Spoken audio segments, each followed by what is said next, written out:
All right, good afternoon, everyone. How's everyone doing? Is it exciting? I've been at every MIX since MIX06, and one thing's for sure, there's always a lot of interesting new stuff to go back, try, play around with, lots of inspiring stuff. And so this makes certainly the keynotes have been that way, and of course you guys all have Connect boxes as well, so doubly exciting. This talk's on Script Sharp, which is about compiling C# to JavaScript. Script Sharp is actually a personal project of mine that I've been working on for a few years on the side, and I'm excited and honored to be able to talk about it today, so thank you for coming. My name is Nikhil Kothari. I'm an architect at Microsoft. Currently, I'm actually in the Bing group at Microsoft, but I just recently moved there. I've actually spent about over 12 years in developer division working on every part of Microsoft web platform. I was the architect for ASP.NET, worked on ASP.NET Ajax. This is where Script Sharp actually started when I was doing that. Worked on Silverlight. So I'm sort of been deeply vested in the web platform at Microsoft. And Script Sharp kind of grew out from sort of personal experience working on the platform and addressing some of the problems. So this session, I'm going to talk a little bit about Script Sharp in terms of the sort of why you'd be interested in it, where it's being used, and how it works, and show a few demos, and then share roadmaps and next steps for the project. I have some exciting updates. So before I start, a quick show of hands. I'm guessing everyone has coded JavaScript to some extent or the other.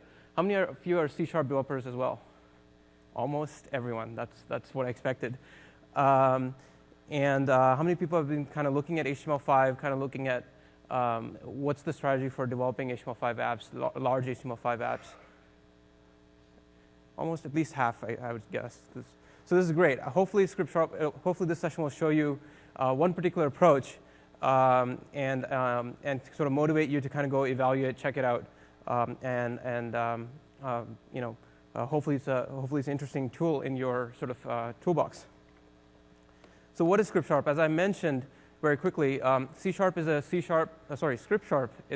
JavaScript compiler, and there's one fundamental goal it has. It's about improving your productivity as a developer and improving the manageability of the script development that you're doing for your HTML applications using existing tools. So Visual Studio, the ecosystem around .NET, all of the tools that exist for .NET, could you use them for your script development today as they exist? So that's sort of the goal, the premise, and the idea behind Script Sharp. It's especially useful in large script apps, and large is sort of subjective. Usually large is sort of a combination of either you have a large code base, or you have a large team, or you have a code base that needs to kind of live over a long period of time. There's usually a threshold where tools become necessary beyond sort of the very basic tools. And so it really depends on your application, what large means. The second thing I want to kind of touch right off the bat is when a lot of people think Script Sharp, they think about, I have this .NET application, how do I port it to run in the browser? That's sort of one of the things people sort of expect. And really, it's not about that. It's more about authoring script, so you kind of still have to have a script hat on, but it's about authoring script with a sort of .NET tool set. Trying to port a .NET app to script would probably result in sort of suboptimal apps from a script perspective, and so that was sort of never the goal. The other thing is to leverage existing script frameworks, so jQuery is a popular one, so you want to be able to leverage that. And last but not least, and this is sort of also very subjective, the goal for Script Sharp was to produce script that feels as if you had handwritten it. So, of course, it's not exactly handwritten, won't look exactly like what you might write, but the idea is to not sort of produce script that feels like sort of machine language that you would kind of be doubtful about in terms of A, how it behaves, B, how would you debug it, and C, sort of what if you wanted to take this script and give it to someone else who wasn't using Script Sharp, for example.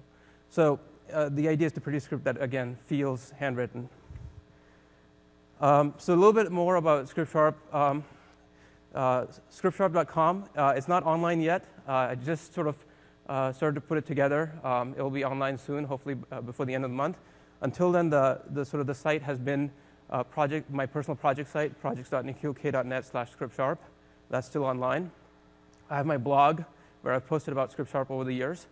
On Twitter, there's ScriptSharp is the sort of Twitter ID that you can follow to sort of stay up to date on announcements. And then there's also Stack Overflow, which some people have started using for Q&A. So there's stackoverflow.com/questions/tagged, and then script%23, that hash mark gets encoded. Not the best URL. But that's sort of been an interesting sort of channel for Q&A. So in sort of the true spirit of showing a sort of language demo, let's start with Hello World. I wanted to show how you might start authoring the script and deploying the script produced by ScriptSharp and use DOM APIs that sort of are the basic DOM APIs. So I have a little Hello World page. This is a ASP.NET site, but that's just my choice of a site. The scripts that you produce aren't sort of tied to ASP.NET. You could go deploy them on any server technology. So right off the bat, what I'm going to go ahead and do in the solution is add a new project. And once you install ScriptSharp, it installs a few project templates inside Visual Studio. So under the ScriptSharp node here, I will go ahead and choose script library and choose Hello World. And one thing it's asking you here is where do you want to deploy the scripts? By default, we'll just put them in the bin directory alongside the DLL that comes with the C# project. But I also want to deploy the scripts into my website. So I'll choose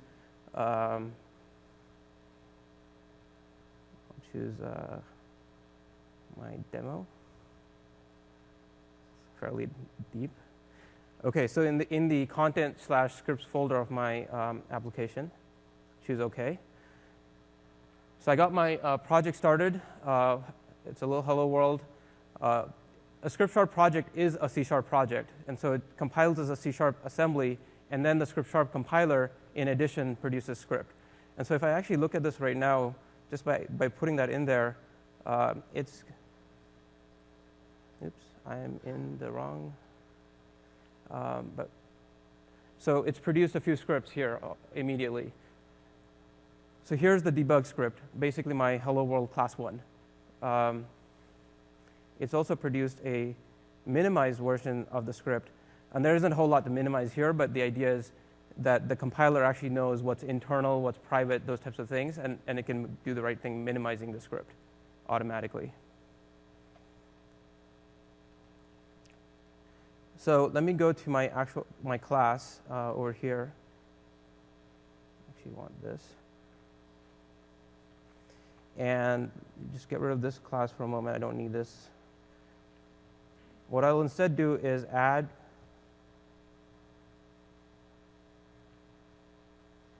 a script page. So think of it like code behind for the page, if you will.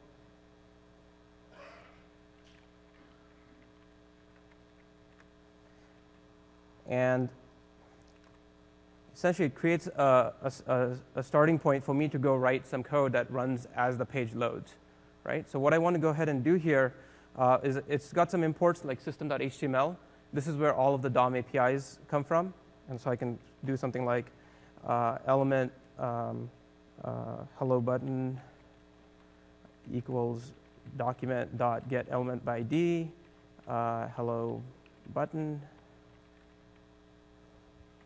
And so here's my page, and I have a button with the ID hello button. That's what I'm retrieving using in the ScriptSharp code. And then, like I would in any other sort of JavaScript code, I might do hello button.add event listener, and so I'm getting IntelliSense, a delegate.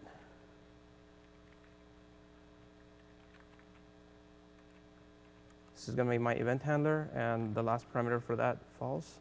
OK, so oops.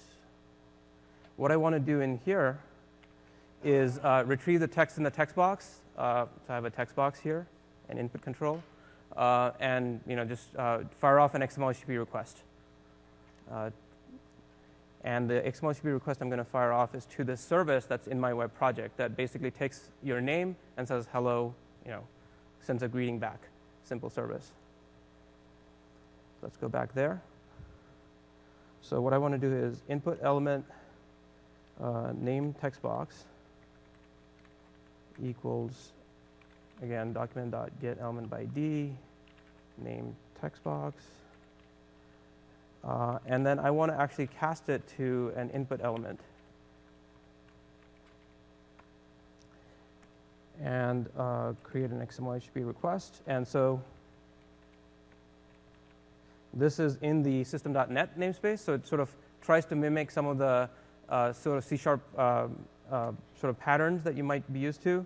So XML HTTP request XHR equals new XML HTTP request. Now I can use the string sort of when you look at sort of HTML sort of tutorials and JavaScript tutorials, you'll see xhr.open a string get, and you can do that, but you can also do hbverb.get, and so to avoid strings, and the compiler will actually emit the string get on your behalf. And then I want to say hello service.ashx name equals, and I want to say name text box. And because this is an input element, it actually has a value property. And then I want to encode it as a URI component. And then go ahead and set up the onReady state. So you can see this is sort of all just regular C#. I get IntelliSense. If I had typos here, I'll get build errors.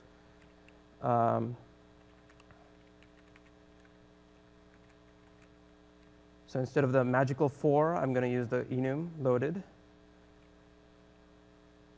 And then say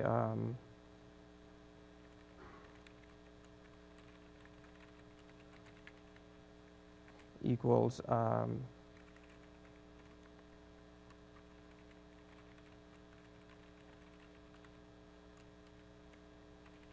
I'm going to call eval on the response.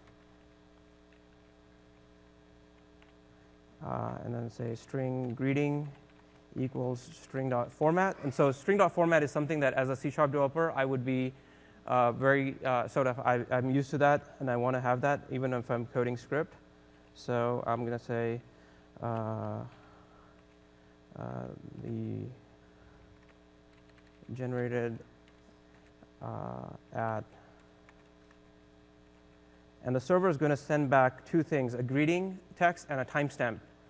And so I'm going to say data, greeting, data,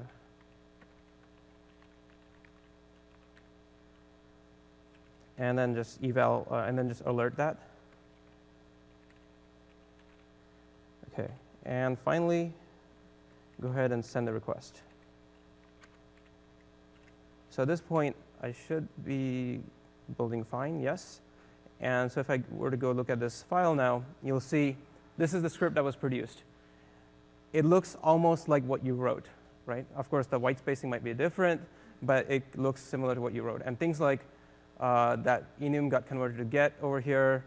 The enum around loaded got converted to for over here. So those are things that make sense at runtime, but at authoring time, you'd want to sort of have a more strongly typed experience, if you will.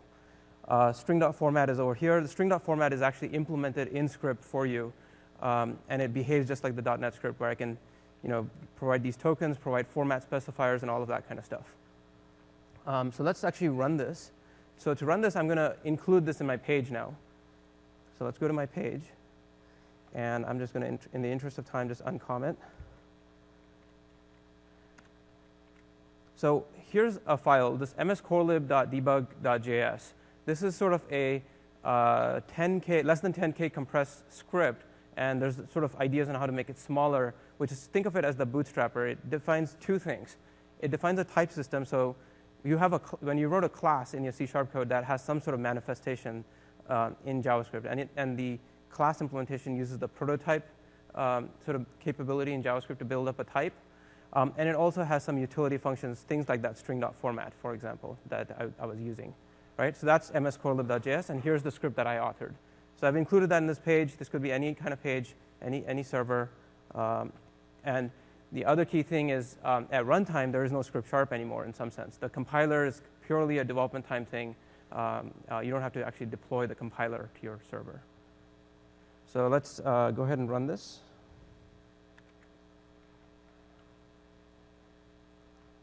And I'll say MIX11.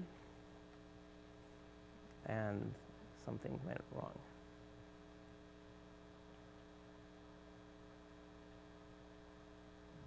That is very strange.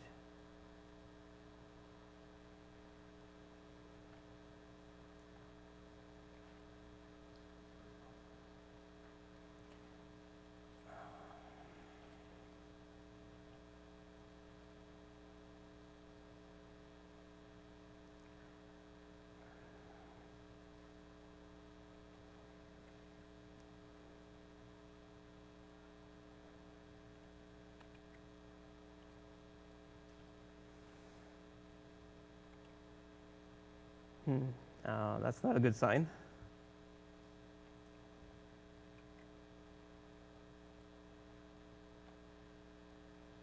Okay, let's try, what is the...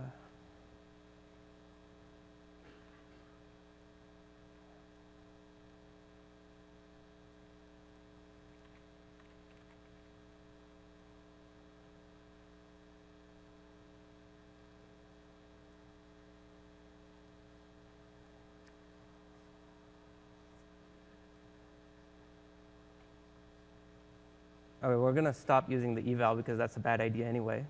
Instead, this might not work either if the response is actually bad.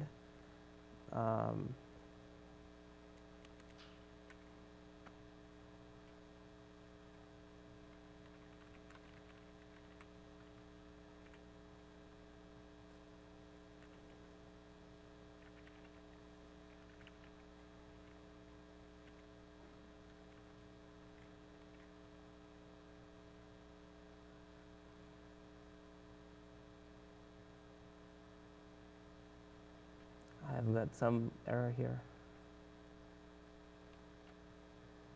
Okay. Sorry about that. Well, let's just copy this and see what happens.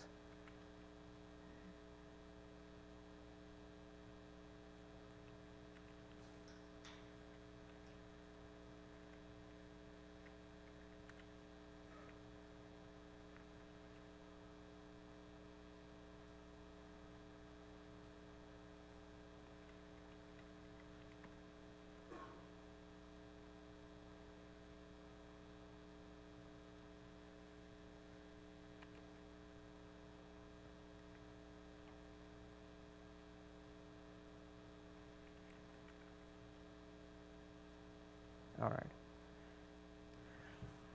This is not going to be a good sign.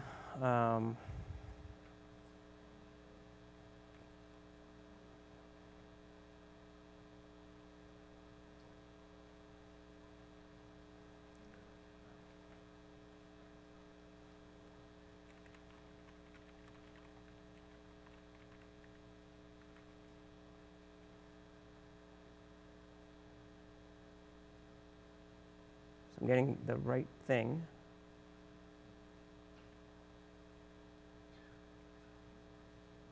What?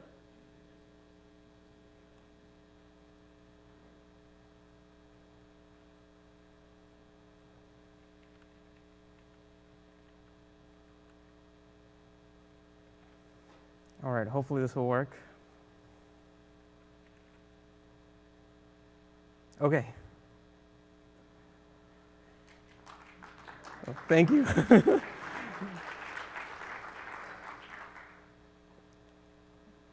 Okay, so let me try to get back on track. The thing I wanted to show really was A, script eval is kind of a bad thing. You should use JSON parse, which we got to. And B, I really actually want this to be more strongly typed. I don't want this to be sort of a dictionary string lookup type of thing.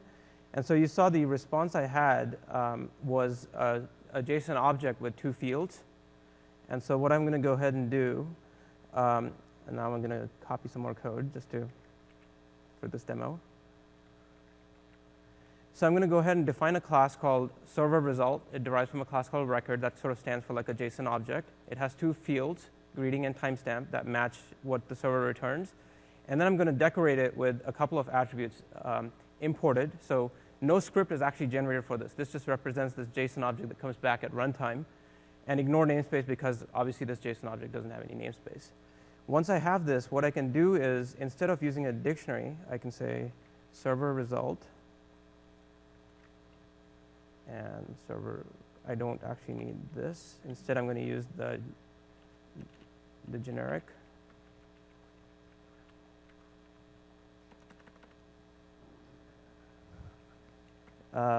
Keyboard, please. OK. And now instead of these, I can go ahead and say data.greeting and data.timestamp. Let's rebuild, make sure everything's still OK. And if I look at the generated script now, you'll see that that particular class, that server result, doesn't show up anywhere in the script. The other thing you'll see is data.greeting and data.timestamp just work. And so at runtime, this is a JSON object that has those 2 fields, and those 2 fields get looked up, right? But at compile time now, I have this strong type checking over here's the expected result that I'm going to get from the server and be able to look it up. And so that runs the same way. I'm not even going to try to run this right now. We'll move on. So that was a very quick kind of look at just getting a bumpy look at getting started using Script Sharp. So I have an announcement to make, actually. So I just put out a new build today. I've been working on it for a few months. I've been trying to pick up the pace on Script Sharp again and kind of start sort of as the HTML5 sort of interest kind of picks up. I've seen people recently more interested in Script Sharp, so I'm going to try and keep it up to date. And so the first feature here is you saw a little bit of generics that I was using. That's probably been the #1 request over time from Script Sharp users. Actually, how many people have used Script Sharp?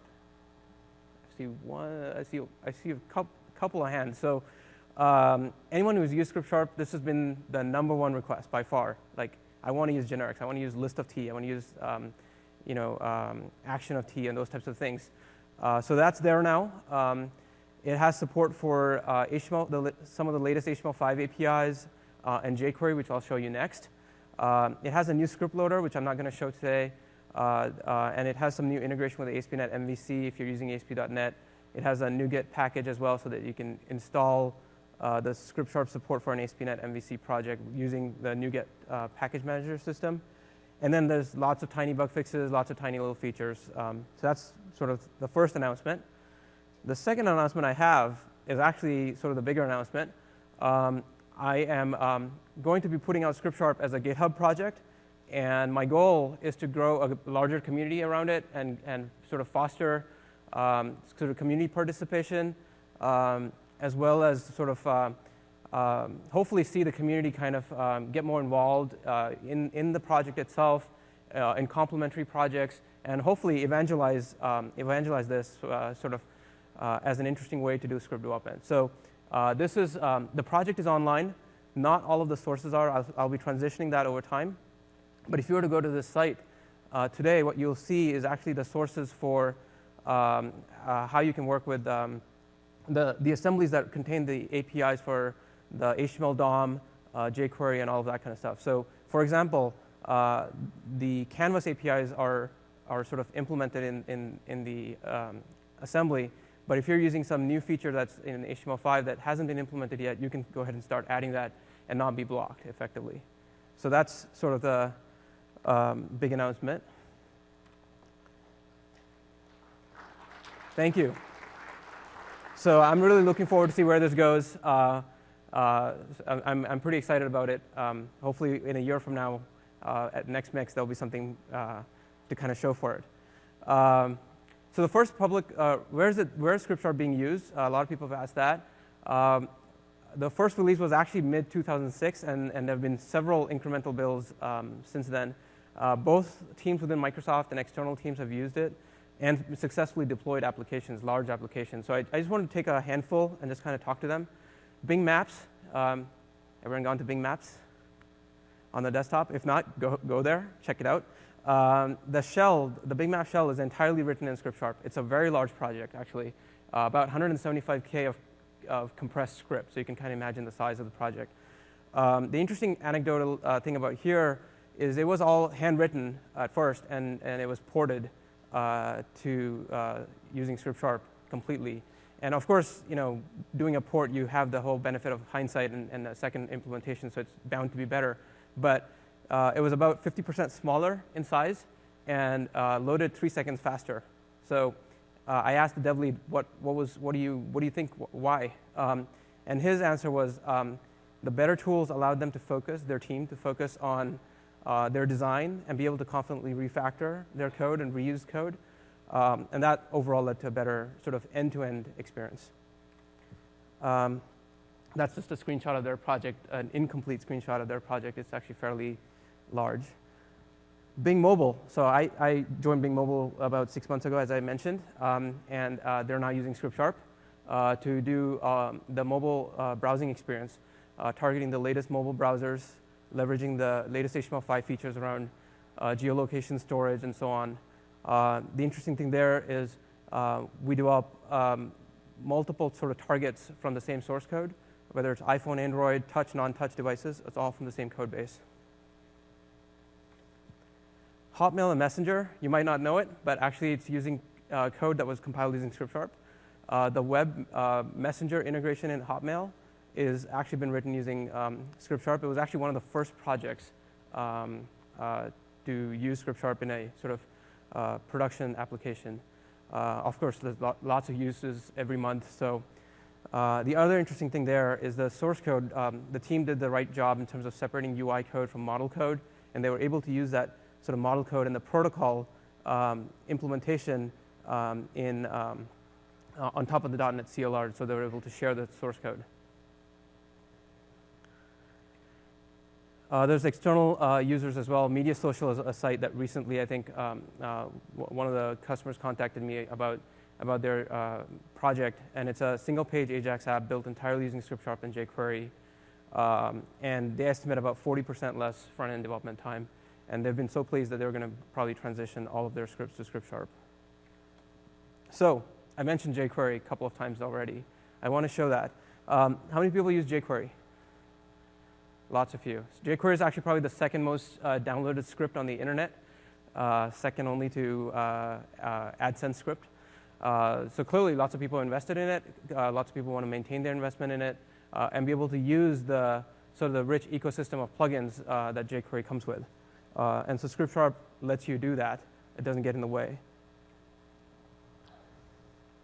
So let me go to my demo.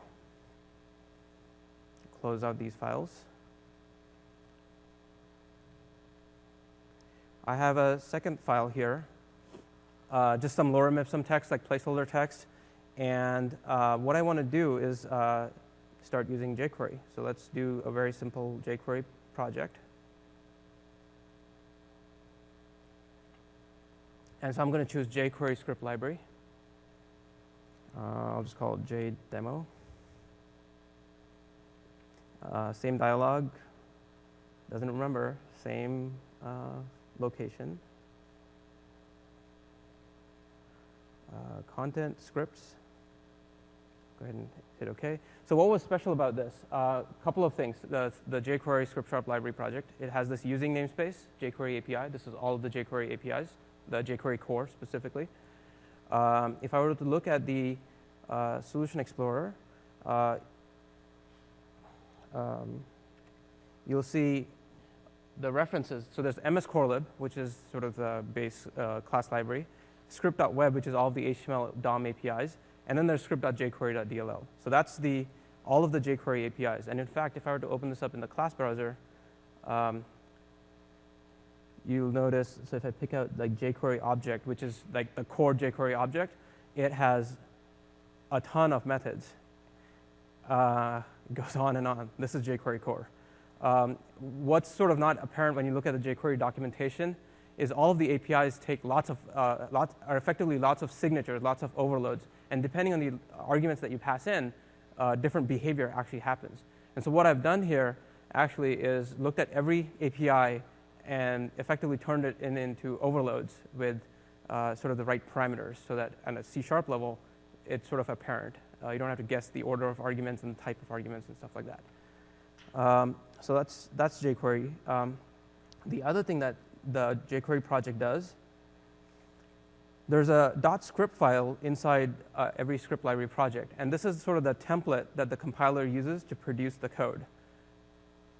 So this line here is where the generated code goes. And you can put stuff before it, after it, around, like all around it. And so here I'm creating a function scope with a $ parameter passing into the jQuery. And so within the code, I'm going to say $, and use the jQuery syntax for $, right? So that's the script template. OK, so let's actually write some jQuery code. I'll go back. Actually, I want to delete this file.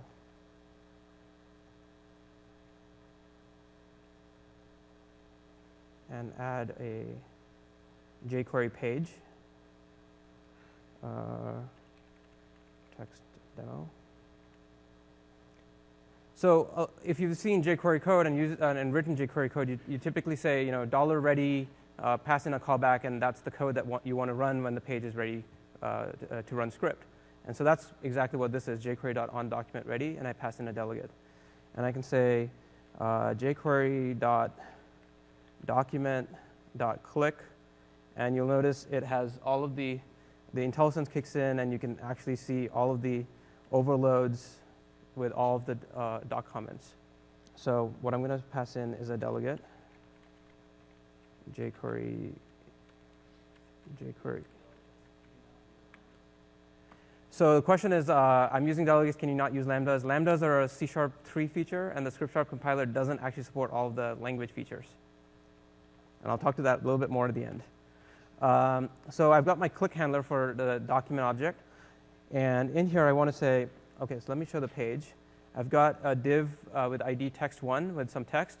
And just for the sake of demo, I want to toggle fade it in, fade it out. So jQuery.select text1 .toggle fade, or fade toggle. And again, there's different overloads, like there's 6 of them. I'm going to just choose the simple one, effect duration .slow. And let's compile that. And then let's go and look at what got generated. So you'll see, first of all, the whole jQuery dot kind of went away from the script. It's just $, as Scott Hanselman called it, the resig operator. $document.click. And you can see here's the sort of classic select a set of DOM elements, and then call a method, right? And that enum again turned into a string over here. And you can see this is sort of that script template that I was showing around the generated code. So let's run this. So what I've gone ahead and done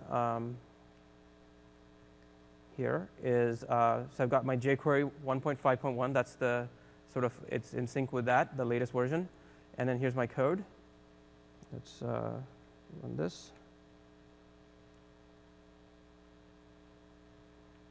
And so if I click the document, it just toggles in and out, as you'd expect.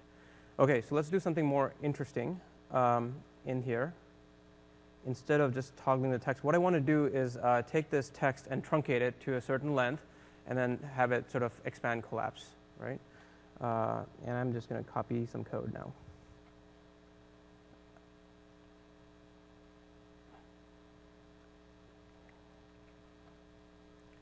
So let's replace this with this. And so let me just talk to it really quickly. Again, I'm doing a jQuery select for that text1. And then I'm now basically using the jQuery APIs. This is sort of the text method. It returns the inner text. I'm inserting the new HTML. And one of the patterns that you see with jQuery is this fluent API where you say, you get an object, you say dot, and then you continue dotting and calling multiple methods. And you can do that exactly as you'd hope in your C# code. So I can say insert that content, within that content find elements with the class trailing, set their CSS display to none, end that as in go back to the previous element, find an element with more, set up a click event handler, and here's the event handler, and inside there go and do more jQuery. So it's sort of the jQuery pattern. If you're familiar with that, it's sort of very natural. So let's run this. And of course, here's what the script looks like.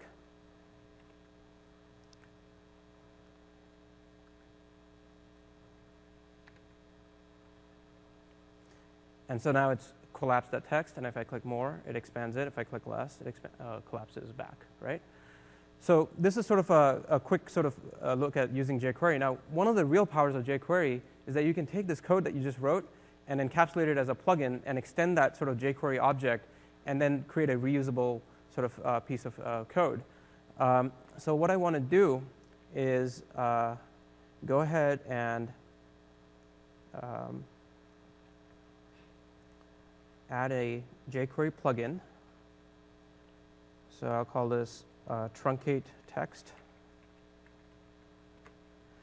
And it creates a whole sort of the boilerplate around creating a jQuery plugin. And I'll come back to that for a second. Essentially what I'm going to go do here is go back to my code here that I had. And this was hard-coded to go against that text1 element. And I'm going to copy this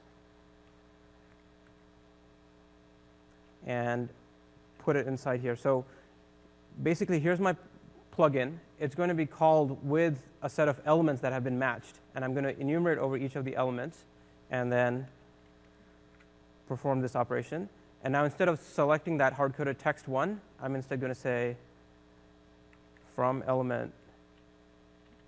And the rest of the code is the same. So let's compile that. And again, if you're familiar with jQuery, you'll notice the generic code is $.fn.truncateText. So essentially, I'm extending that jQuery object using the jQuery pattern, right? So once I've done that, I can go ahead and use it.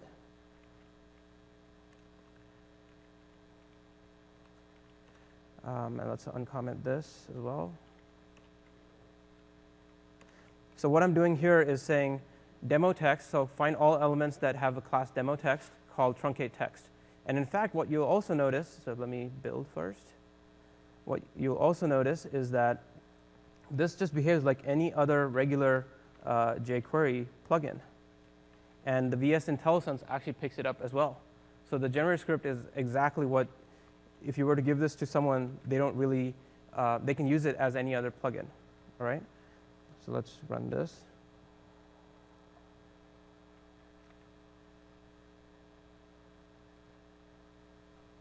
Not sure what that was. So there, these two text elements are also now collapsed. The other thing that you do with jQuery often with plugins is to parameterize them so that everything can actually have different parameters. So what I have is a couple of parameters that I want to substitute. So here's where I'm going to say I'm going to add two parameters: string less text and more text.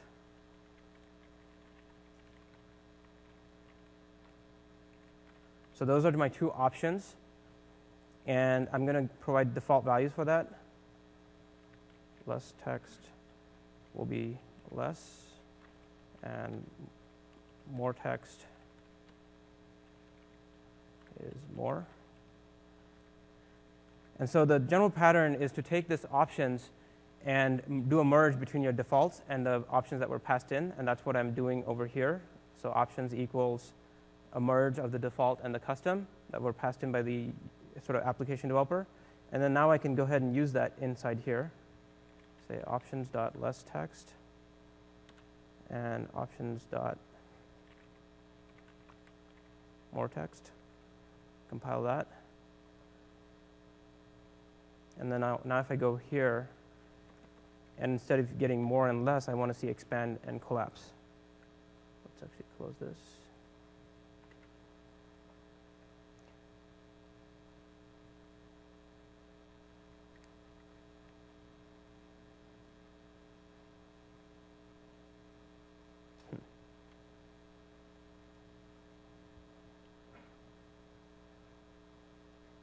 Oh.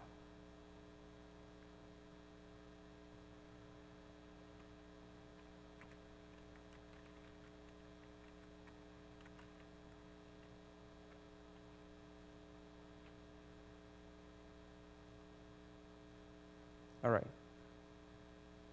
So there you see I can basically use jQuery in my code and produce jQuery plugins in my code. And then I can now give the script out to anyone else, and they can use this jQuery plugin like any other plugin, right? So let's now go back to my slides. How am I doing? So very quickly, I just want to take a couple of slides to kind of explain what's going on, to kind of just give some background so you understand. So when I started the project, you look at C# code, and it looks awfully close to equivalent JavaScript code. So this is sort of like the hello world type of thing with an XML request. And if I were to kind of remove some of the keywords from C# and replace them with equivalent keywords in JavaScript, it's almost identical. So reality is it's actually not a textual substitution. Script is a real compiler. And the way it works is as so. So I have my assemblies, ms_corelibdll, script.webdll, script.jQuery_dll. These are the assemblies that contain all of the APIs that I'm going to code against. There's no actual implementation in them. They're just signatures. Then I write my code, my project, which is C# code, XML.comments. Potentially, if I'm doing resources, I might have some resx files. So that's my project. The regular C# compiler produces a regular C# or regular .NET assembly. And the script compiler assumes that you've got valid C#. So it does that by assuming that you've run the C# compiler, right? So if that's good, your code is at least valid C#. Now, similarly, the script compiler, instead of producing a DLL, it produces this JavaScript file. And all of this is happening at your development time or at build time, depending on your configuration or at sort of your project. And at runtime, now what I have is this equivalence, sort of ms_corelib.js for ms_corelib.dll, the HTML DOM and script APIs for script.webdll, jQuery.js for jQuery.dll, and my project.js that was compiled. So there's a sort of one-to-one mapping at runtime. So like I alluded to earlier, ms_corelib.js is the implementation of a type system, so classes, enums, delegates, all of those types of things that are, and things like string.format. Those are all of the things that are inside ms_corelib.js, and you can open up the debug file and actually look at the implementation. I'm not going to go into that right now. jQuery.js, like you saw, is an optional framework. My first Hello World didn't use jQuery, so if you're not using jQuery, you're not forced to. But if you are, then you can. And actually, people in the community have written wrappers for like other frameworks, like XJS is another framework, and someone's actually written a wrapper for that a while back. And then my project.js is, of course, your application. And you might, of course, have multiple projects, right? And I'm just simplifying it over here for the diagram. It doesn't have to be all one project. You might have multiple projects coming together. So that's sort of in a nutshell how things work. And so now the question is, why script sharp? And one of the obvious things is sort of compile time sort of or build time error checking and IntelliSense. But really, the reasoning behind script sharp is actually deeper. So JavaScript is really powerful and flexible, and the great thing about it is also really ubiquitous. So these are all nice characteristics, and it's great for getting started quickly. You can sort of whip together a quick demo in sort of an hour and actually get something fairly good out of it. The problems sort of creep up based on my personal experience and the teams that I've talked to. when you have these large projects, and I mentioned what large meant earlier. And so the real sort of idea is your source code is not really what you deploy. Your source code is optimized for authoring and managing and working on it as a team. And your deployed script is actually optimized for runtime characteristics. So it's small, it's crunched, it employs all sorts of techniques to minimize it and things like that. So the idea is let the compiler do its magic. And so if you buy into that idea of source code not equal deployed script, the question now becomes like, what's your source code? And if you're a JavaScript developer and you're very comfortable with JavaScript, that might be perfectly fine. You might have JavaScript with annotations and compile that to runtime JavaScript. And Google's Clojure compiler is an example of that. If you're a Java person, then you have GWT, which is Google Web Toolkit, which compiles to JavaScript. And if you're a C# world, or if you're a .NET developer, then Script Sharp kind of provides some of the equivalent functionality. So now, again, sort of why Script Sharp in terms of why C# as opposed to, say, Java, for example. And the idea is, if you look at the tooling ecosystem around Visual Studio and all of the .NET tools, whether it's sort of during development or your overall development workflow, how you approach sort of development, and then going beyond development, there's just a rich set of tools with .NET and Visual Studio. And I want to show a little bit of that in the next demo. So next demo is a small application, not a large application, but somewhat interesting. And I want to show this application first, and then we'll show some additional things. So I'll close out this solution. Okay. Open up this thing. So let me just run the application first. So it uses Bing Maps and a few HTML APIs. So I can, for example, do zooming in into, let's say, Seattle, thereabouts, and choose city, and see what photos have been tagged with city around that. And this is sort of implemented using a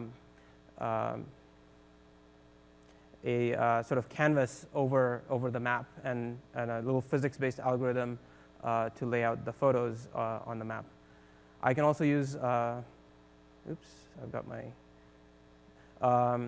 I can also use the HTML5 geolocation API. Just choose, oh, this is still trying to do something.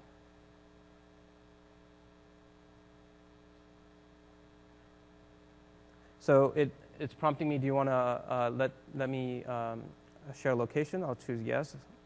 And why am I in Orlando? Really?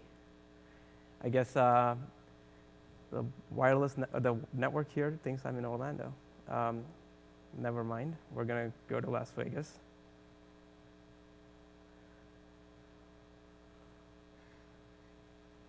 And you can see I can do the same query, and it uses the location. And I can also, of course, pick a photo and get it sort of, where's Mandalay Bay? Somewhere.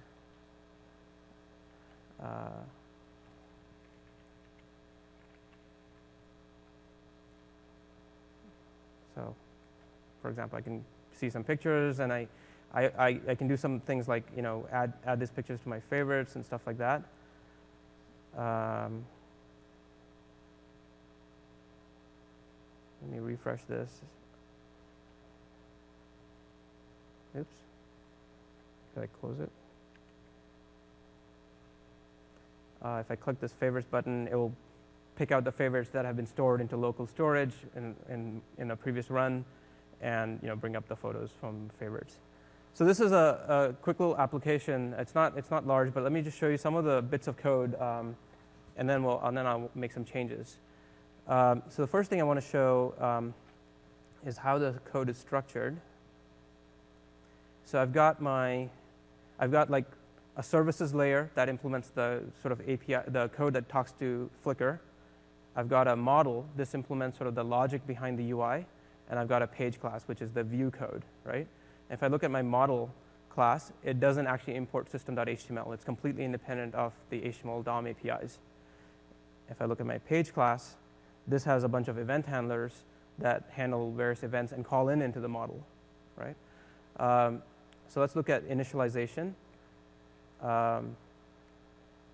What I'm doing as part of initialization is creating this map. And this map comes from the Microsoft.maps namespace, which is in the script.microsoft.bingmaps assembly. And so if you want to use the Bing Maps API, this is a full assembly that contains all of the APIs. So I'm going ahead and creating that map, subscribing to a bunch of events. So for example, when I choose the search button, I'm going to go ahead and call map.getBounds, and then search within that region for the text that the user typed in, make that call into my model. My model goes off and issues a Flickr query. The results come back, and when the results come back, they get shown as photo pushpins. And what I'm doing in there is creating a canvas. I'm also creating a graph, which is a set of like nodes and edges. And then I'm creating nodes for each pushpin and for each photo into the graph.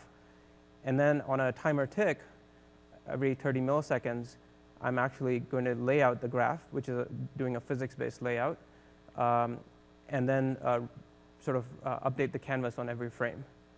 And all of the code for the physics layout is all over here. The interesting thing here is I was actually able to take some code I'd written in C# for a different project like about 4 years ago and compile this to JavaScript, and it pretty much just worked because it was independent of the view and all of that. So, so that's the kind of code that's in here. I want to do a few things.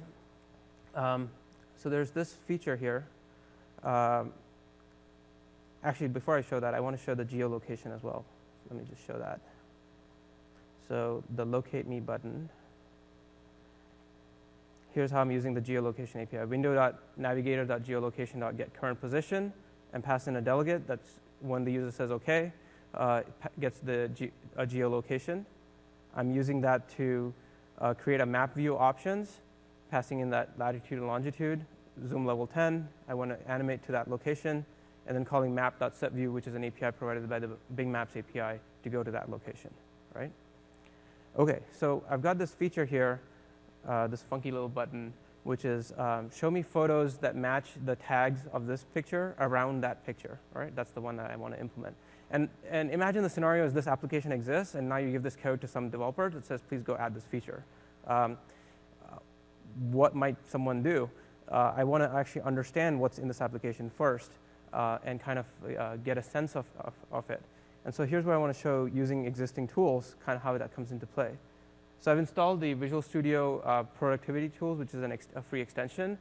And it provides a solution navigator where I can say, let's say I want to search for the word search. Where is all of the search functionality?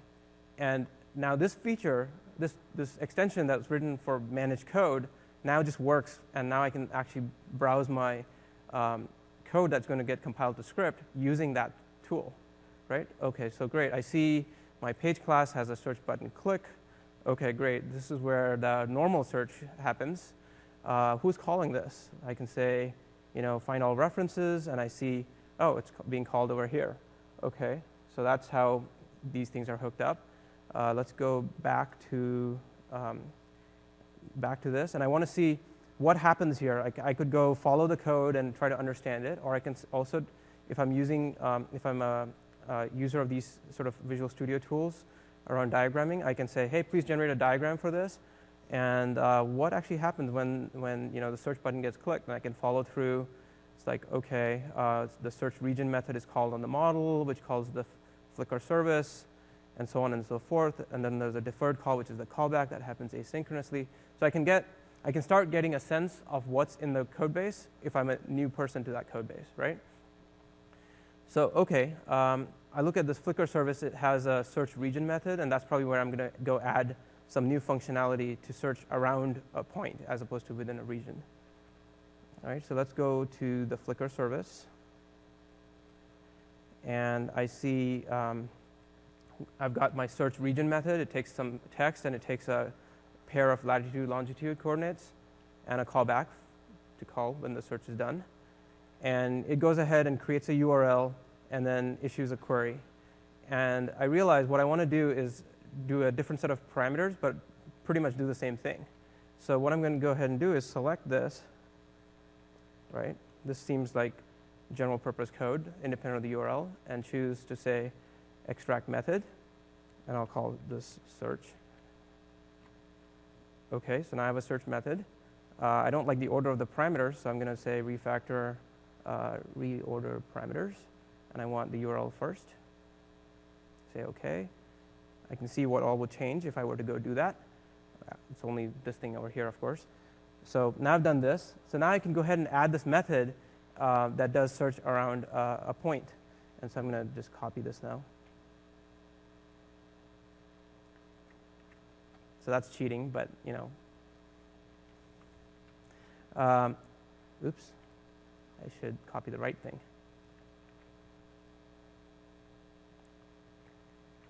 So this thing takes a set of tags and a single pair of latitude, longitude with the same sort of callback. It creates a URL differently, specific to that scenario, and then it calls that same search method that I just refactored out. All right. So now it so happens that this is a member on iFlicker service, which my model uses, and I'm going to actually uncomment that. So now I have my Flickr service implementing this capability, and I want to use it from my model.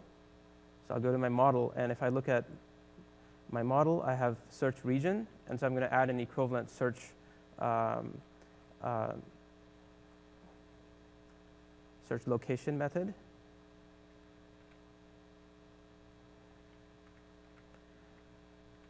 So now I've got my model doing the work, and the last thing I need to do is go to my view and hook the two things up, right?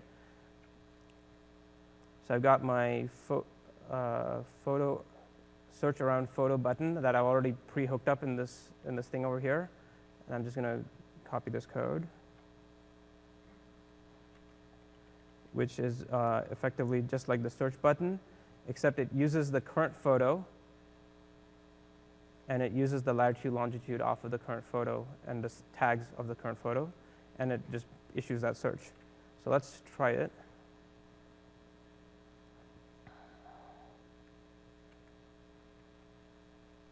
Okay, so let's go to, let's go around here and search for like shark. We've got the shark reef here. And apparently there's like lots of shark stuff at Las Vegas, but I'm going to pick this one and choose search around.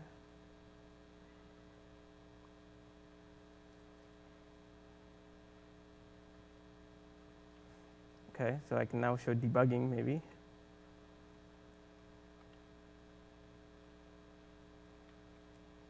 So with the debugging story with Script Sharp is you actually debug the generated JavaScript itself. Now, there have been lots of requests for like, hey, I'd like to debug the C#, and it's certainly doable. It's just another large project of sorts to get all of that functionality working. So where's my, oh, I guess I didn't build.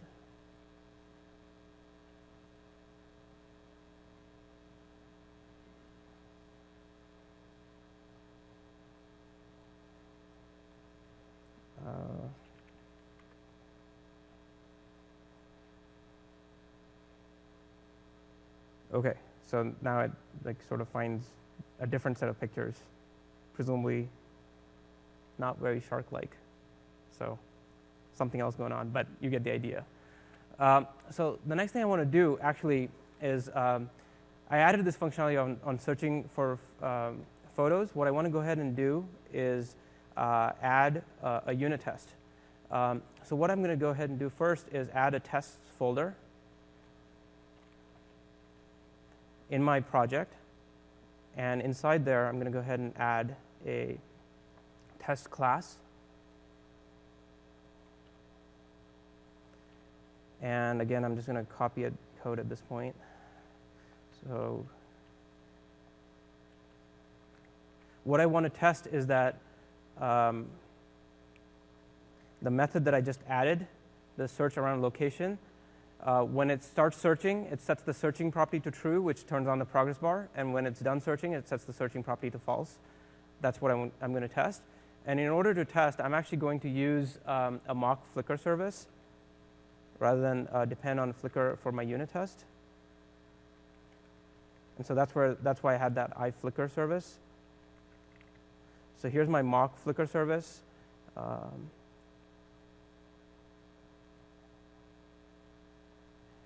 So I'm going to go ahead and create a mock Flickr service, create an instance of my page model in my test, and then call the search location method, assert that the searching property on the model is true, set a timeout, so asynchronously basically tell my mock to say the search is done.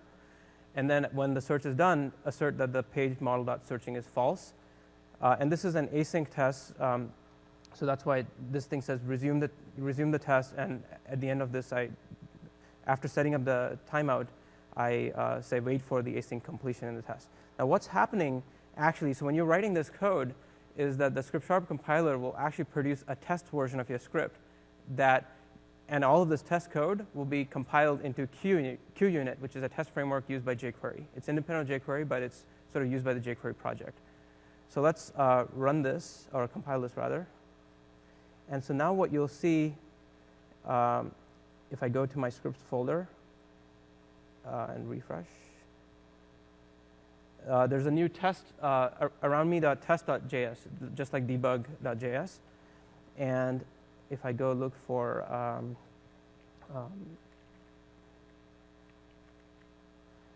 so here's the way QUnit works. You set up a test module and so every test class becomes a QUnit test module, and every test method becomes a QUnit test. And all of your test code, so the mock Flickr service, is in this test file, but it will not get generated into your debug file or your release file, right? So you basically now have a test flavor of your script. So I've got my test case written. Now I want to actually, I could load up the file and test and do the unit testing, but I actually want to go one step further and use the VS unit testing infrastructure to run my tests. So let me go ahead and do that. And I'm just going to go ahead and actually add this existing project. Oops.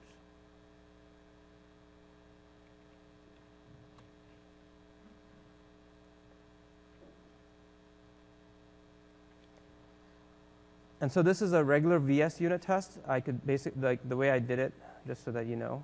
If I go to new project, you'll see under the Script node, there's a unit test. And it's a normal VS unit test project, but set up to run Script tests or script tests. More specifically, what you'll see inside here, you'll see a bunch of like deployment item attributes. And these say, these are the scripts and things that I want to have at test time. I'm going to go ahead. This is all provided by Script. So like create a web server, stop the web server when the test is done. And I want to run the test in IE and say Chrome, for example, right? So let's build this, and we'll cross fingers that everything works. And let's just say I want to go to my tests and run tests in the current context. So this will start up the web server, copy the sort of script files, launch IE, launch Chrome. This is sort of the QUnit UI. So it's running the tests, test succeeded. And so now I can write my test code in C# that gets converted to JavaScript.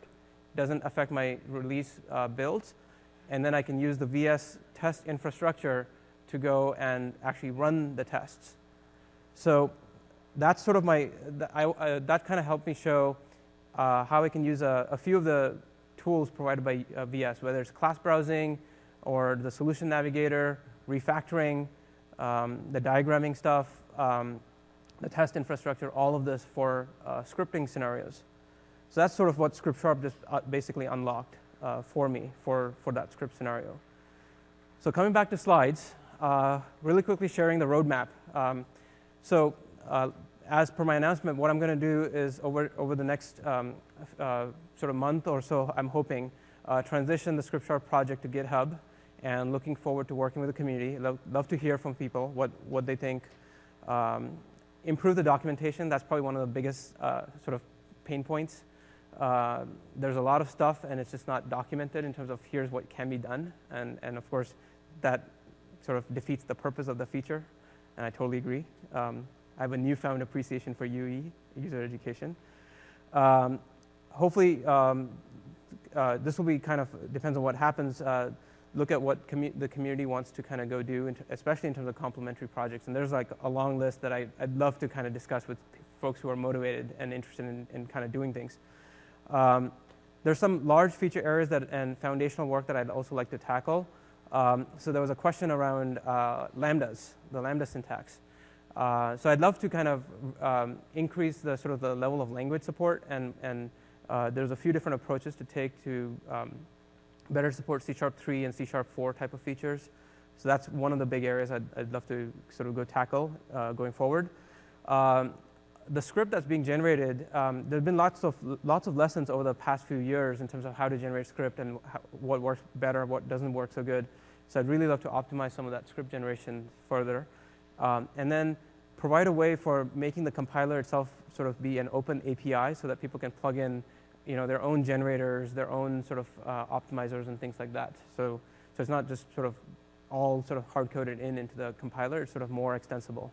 So that's sort of some of the big areas. There's, of course, going to be like tiny, relatively tiny sort of bug fixes and sort of feature improvements ongoing basis.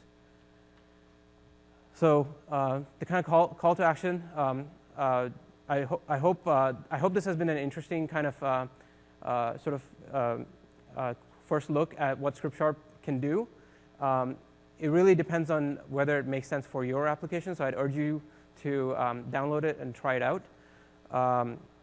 Share your experiences and feedback.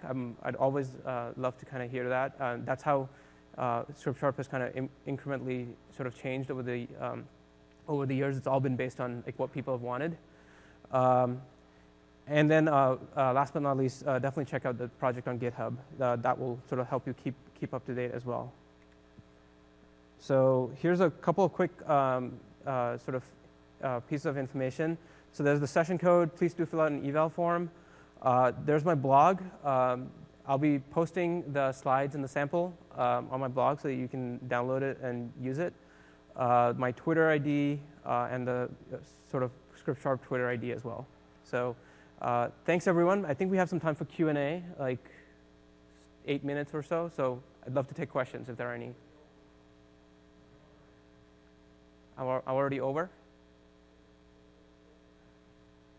The counter says like there's. Oh, great! I'm actually over. Well, thank you for sticking around. I'm happy to take questions offline.